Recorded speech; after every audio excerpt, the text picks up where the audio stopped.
So this angle is definitely atrocious, but this is where we're at in life. I bought Allison Pages. AV was her old YouTube, I think. Her little victory shirt. So there's cute snails on my back, and I'm sitting with my plants, just doing good vibes things all around. And I wanted to do a little reading check-in, and also to show y'all some of my plants. This is a pineapple sage, which is very crazy. Like, it actually does taste like pineapple, and that was a lizard. And you can make it in teas or mocktails or use it in food, whatever works. It's just a really fun little plant. So on that note, I'm going to go through the books that I read on my vacation, because this is the most books I've read in like a period of time in a long time. So I felt like it would be fun to just do a little vacation reading wrap up recap, something like that. So the first book I read was Every Breath You Take by Judith McNaught. And Judith McNaught is an author who wrote a bunch of books in the 90s. This is what she looks like. Well, she wrote 6 or 7 books, and then she wrote those books, and then she never wrote anything again. So her books are a little like dated in terms of the setting, but they're really, really good. The 2 that I've read so far, romance, like thriller novels. And this one is set, like the romance part of it is set on an island. It's not Aruba, but it's like not a Mediterranean, Caribbean island kind of experience. So I felt like it was perfect reading for on the beach, and it was great. And I didn't guess who the murderer was, so that's always exciting. I guessed who it wasn't correctly, so that's good. But yeah, it was just a really fun read. It's very steamy, very spicy. And I too would like to fall in love with a very rich, very hot, gorgeous, godlike man by spilling Bloody Mary on him at a beach resort. So thank you, Judith, for that one. The next book I read on vacation, also very vacation brand. I'm going to taste my coffee and pretend it's not 800 degrees outside. The next book I read on vacation was Good Girl Complex by Elle Kennedy. This reminds me of a grown-up version of a Sarah Dessen novel. So Sarah Dessen wrote like all those kid goes to beach town for summer, like YA little cutesy romance books, like Along for the Ride, where she falls in love with a bad boy who likes to ride bikes. That book specifically was what this one felt really close to, and that was definitely fun for sure. So that was good. I really liked it. It was steamy, it was spicy.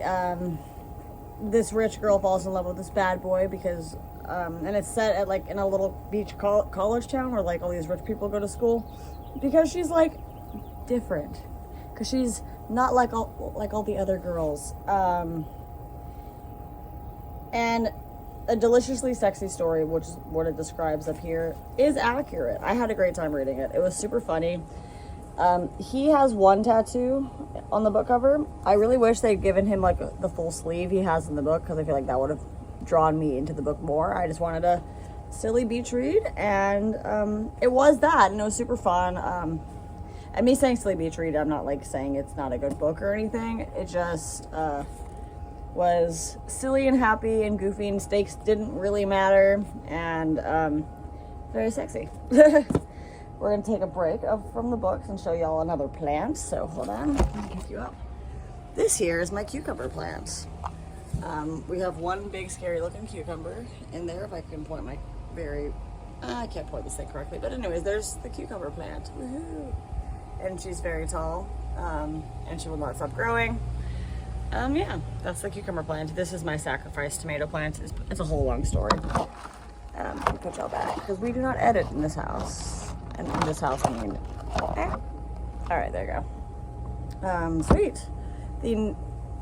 That's not that bad of an angle, actually. The next book I read on my vacation was Ernest Hemingway's A Movable Feast. And I read this as I went essentially on my own movable feast, because I was eating at a bunch of restaurants that I hadn't eaten at since I was like a kid.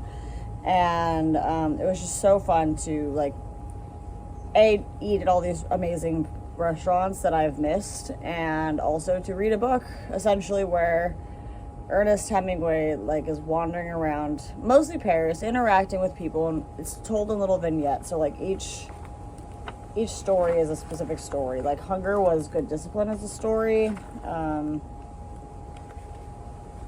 Une Génération Perdue. I don't speak French, but like it's essentially this Ernest Hemingway writing about the time in Paris when he was really poor and starting to become a writer, and like just his little, I don't even want to call them adventures, but just like the daily happenings of his life. And a lot of it involved eating at restaurants and talking to people. And this is the book where he goes to Shakespeare and Company bookstore in Paris. And he also meets Fitzgerald and Zelda Fitzgerald. So F. Scott and also Zelda, and they're chaotic and terrible people, it turns out. So, and he doesn't necessarily like them very much, but I just thought it was funny. We just spend like a few of the stories with them, and they're just the worst. But anyways, yeah, that's A Movable Feast. So this was the last one I technically officially finished on vacation. The next book I started on my vacation and finished shortly after that, so I just felt like I would include it. And this is Matched Pearls by Grace Livingston Hill. This book was published in 1933. And boy, does it sound like that. It's also highly like religious, preachery. It's about a troubled young girl who's getting an education, decides that she's willing to pretend to like follow God to get some pearls from her grandma, like some things that her grandma was originally going to give it to her when she graduated college, and she's like, no, you have to join the church and then I'll give you the pearls. And in doing this, she like meets a hot gent, and he shames her essentially for like not being honest for the reason she was in the church and things like that, which does logically make sense. This is a book my dear lovely grandmother gave me, and I read it for her. It's not something I would normally read, and it was a cute little story. It was more conversion preachy than I would typically go for, but if my grandma wanted me to read it, I thought I would do that so I could have something to talk to her about. So it was an easy little read. Nothing too crazy happens. It is a good, like, generally the story of, in the goal of this author wanted the book to go, it is a good, like, coming of age and finding yourself story, which is fun. So those are the 4 books I read on vacation. And now I'm going to show y'all another plant. And y'all are going to be really close to my face for this. Sorry about that. Ooh, there's some sun. I'm going to move my coffee so I can stand up. All right. This over here is a pepper plant. Isn't he bananas? I bought the seeds at the Asian market, so I'm not exactly sure what kind of pepper this is going to be yet, because I could not read the package, but I'm really excited to try it, and it should be fun. So little midsummer garden check-in before everything starts to die of the heat here in Texas, and a little summer reading check-in. So let me know what your favorite vacation books are, and if you're growing anything cool in your apartment, garden, home garden, homestead, farm, what have you, because we're all in different walks of life, but everybody can spend a little time growing something, even if it's not edible. I just prefer edible stuff. So here's some green chilies that will eventually turn red. And those are some books. Bye, everybody. Hope you're having a great day. Stay cool, stay hydrated, and read good books. Bye.